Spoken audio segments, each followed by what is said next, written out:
Sometimes history is shaped by unknown people who operate in the shadowy world of espionage. And this story of war, deception, and murder has a plot worthy of a Jean Le Carré novel. 35 years ago, the armies of Egypt and Syria launched a surprise attack against the state of Israel on Yom Kippur, the holiest day of the Jewish year. Militarily, the war ended in a stalemate, but in practical terms, it changed the map and the politics of the Middle East. At the center of it all is a little-known story about one man who played a major role in the outcome. Strangely enough, he's a hero in both Egypt and Israel, considered by each of these former enemies to be their greatest spy ever. The question is, who was Ashraf Marwan really working for, and who finally murdered him in London? The first stories in the London papers were sketchy at best. A mysterious Egyptian had been found dead outside his London apartment under questionable circumstances. The name Ashraf Marwan meant nothing to most people in Britain, just another rich Arab who owned hotels and part of a soccer team. But the best-selling author Howard Blum, who came across Marwan while writing a book on the Yom Kippur War a few years back, and to students of the Middle East, Marwan was much more. An arms dealer with connections to a half a dozen intelligence agencies and a secret player on the world stage. What went through your mind when you found out that Marwan was dead? Did you believe he'd been murdered? Yes, I believed very much that he was murdered. My next question was by whom? And that's a complicated question. That's a complicated question because Marwan was a complicated man. It's a tale rooted in nearly 40 years of history and a distant war. And as you will see, there are two different versions. Both of them begin in 1969, not long after the Israelis routed invading Arab armies in the Six-Day War, capturing the West Bank from Jordan, the Golan Heights from Syria, and the Sinai Peninsula from the Egyptians. Another war to recapture the lost territory was already brewing when a tall, elegant, 26-year-old Egyptian contacted Israeli intelligence in London and offered to provide them his country's most important military secrets. It was for us something unbelievable. Major General Aharon Farkash was until recently Israel's director of military intelligence. In our work of intelligence, we are very, very suspicious about everything. So we try to ask difficult questions about everything that he brought. And after years, we understood this is a piece of gold. Piece of gold? Yes. In the annals of spies for Israel, where does Marwan rank? He was the best. He was the best. At the time, Aharon Levron was one of Israel's highest-ranking intelligence officers, one of only a select few with access to the information that Marwan provided. It was a bonanza. It was a masterpiece of information. Like having somebody in the bed of the ruler. Actually, Marwan was in the bed of the ruler's daughter. He was the son-in-law of Egyptian President Gamal Abdel Nasser and Nasser's liaison to the Egyptian intelligence services. Why do you think he became an Israeli spy? It was money, it was adventure, he was a special character. The meetings took place at a London safe house near the Dorchester Hotel under the direct supervision of the head of Mossad, the Israeli intelligence service. According to the Israelis, part of Marwan's motivation was a deep hatred of the Soviet Union, which was Egypt's major ally, military patron, and chief arms supplier. But the Israelis say Marwan also demanded more than $100,000 per meeting to finance what they claim was a lavish London lifestyle that included wine, gambling, and women.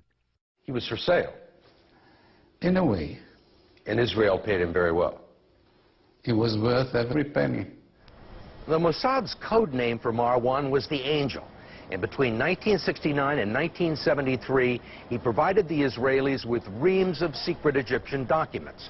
There were transcripts of meetings between President Sadat and Soviet leader Leonid Brezhnev, records of their arms deals, and perhaps most important, detailed Egyptian war plans for recapturing the Sinai Peninsula. when Marwan spoke, the highest leaders in Israel, within a matter of hours, got the transcripts of what he spoke. Golda Meir read them, Moshe Dayan read them, the Army Chief of Staff read them, and this is how they formed their opinions. We were very, very sensitive and aware about early warning of an enemy attack on Israel. From the first day, this was rule number one. And you relied on Marwan to give it to you? Of course.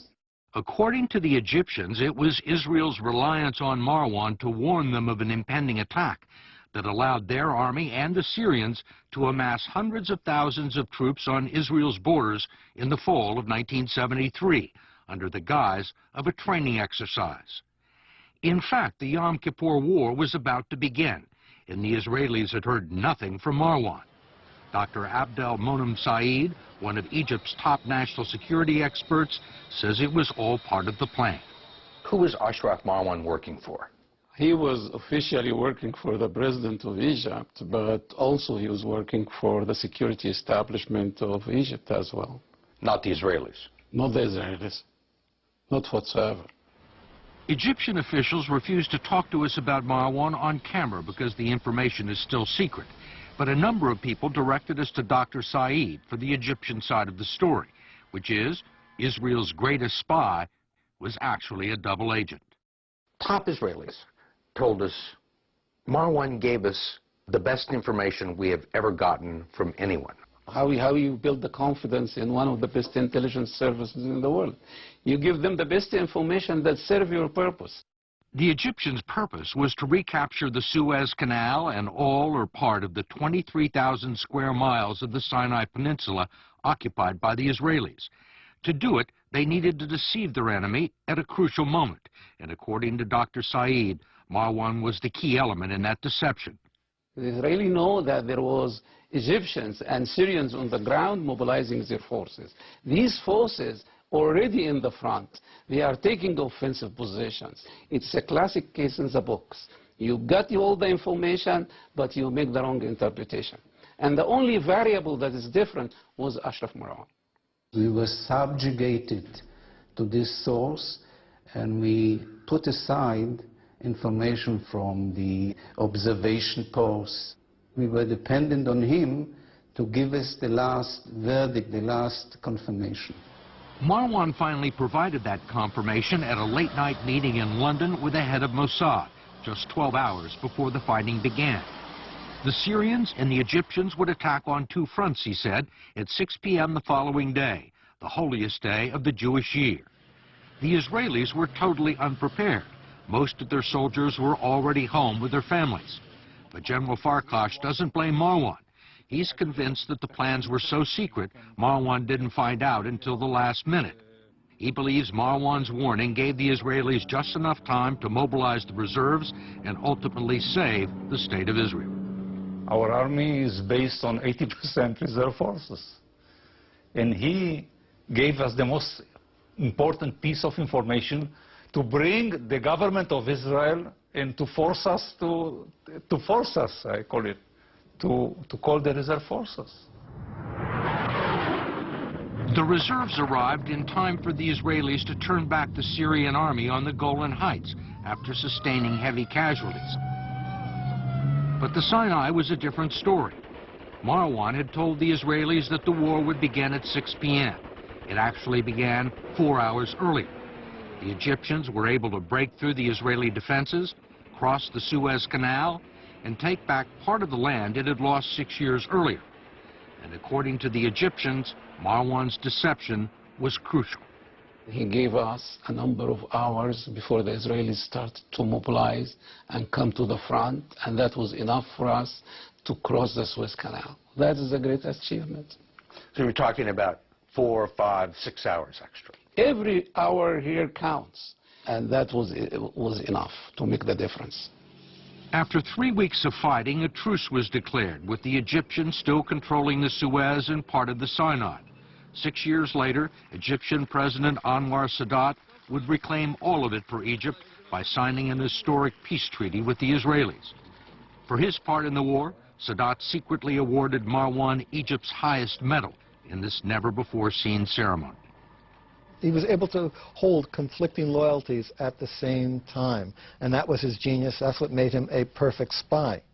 After the war, Marwan made a fortune selling Egyptian arms to Arab countries and reportedly forged intelligence ties to the CIA, the British, the Libyans, and the Italians.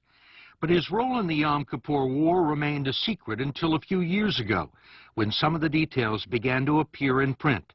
Marwan told friends he was concerned about his safety. In June of 2007, the mysterious Egyptian met a mysterious end when he fell or was thrown from the balcony of his fifth-floor apartment here in the St. James district of London, not far from Buckingham Palace. Initially, the death was ruled a suicide, but today, Scotland Yard is investigating it as a murder. You think somebody threw him off the balcony or forced him to jump? I'm not sure what happened, but what I'm sure is that he was definitely killed 100%. Marwan's son Gamal says his father was lame and too weak to hoist himself over the railing, and witnesses have reported seeing two dark-complected men on the balcony moments before his plunge. Missing from the apartment was the unfinished manuscript of Marwan's memoir. The day my father was murdered, the book vanished, and all the tapes that my father dictated vanished as well. Was your father an Israeli agent? Definitely not. You're sure of that? Positive. My father was a patriot. Did you talk to your father about this? I asked him, what's going on? Okay? And he said, you know what? I'm a soldier.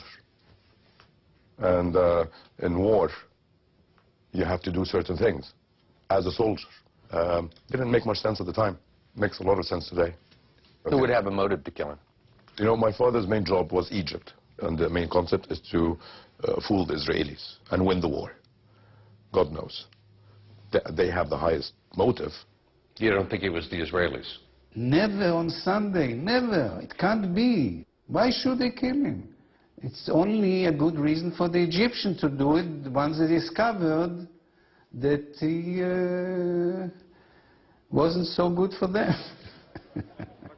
A few days after his death, the body of the man the Israelis claim is their greatest spy ever was flown to Egypt for a hero's funeral.